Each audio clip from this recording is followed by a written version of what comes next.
People's Park in the Sky dito sa lungsod ng Tagaytay. Dati-dati, noong panahon ni former President Ferdinand Marcos, napakaganda nitong lugar na to. Natanong ko pa yung Pag-asa DOST Doppler Radar Station. Although mukhang nami-maintain, pero nawala na yung brilyo. Tapos itong People's Park, talaga napabayaan. Siguro masasabi natin, minsan yung politika, no? Tsaka yung nagkaroon ng negative impression sa panahon ng administrasyon ni Ginoong Marcos. Ito, hindi na-maintain, no? Hindi na-preserve.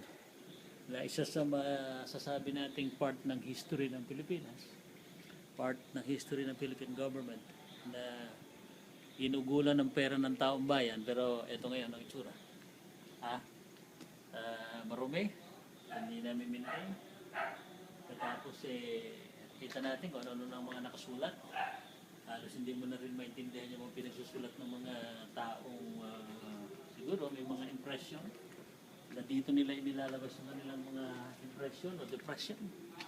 So ito po ang People's Park sa Tagaytay.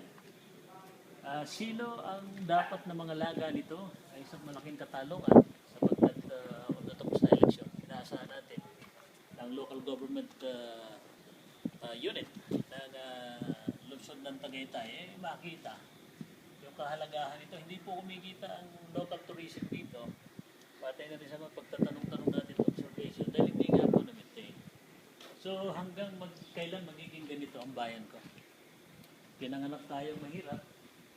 Dumating ang panahon na medyo nabago natin ang impression sa Pilipinas, impression sa mga Pilipino, pero ito pa rin. Balik tayo dun sa kawalang pagpapahalaga ng masasabi natin, mismo ang gobyerno dapat pumapasok na rito, national government. Kung sakaling hungkag ang determinasyon at pagtulong ng local government ng Tagaytay para mapaayos ito.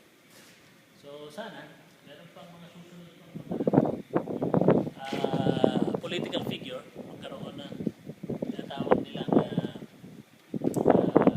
malasakit initiative para muling magpaganda, maibalik ang magandang imahe ng People's Park in the sky dito po sa lungsod ng Tagaytay. Ang ganda ng lugar, ang ganda ng ating kapaligiran, ang ganda po ng langit, ang ganda po ng binigay na kalikasan ng ating Panginoon Diyos sa mga Pilipino. Pero naamuwi lamang po sa Mingas Cuba. Ang ganda nito. Nauwi ngayon sa isang hungkag na tourism industry dito sa lungsod ng Tagaytay.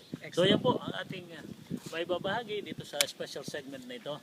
Ano na ba ang kinahinatnan ng People's Park dito sa lungsod ng Tagaytay? People's Park in the Sky.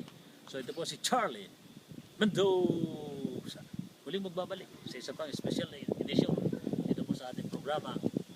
Diyan ka lang.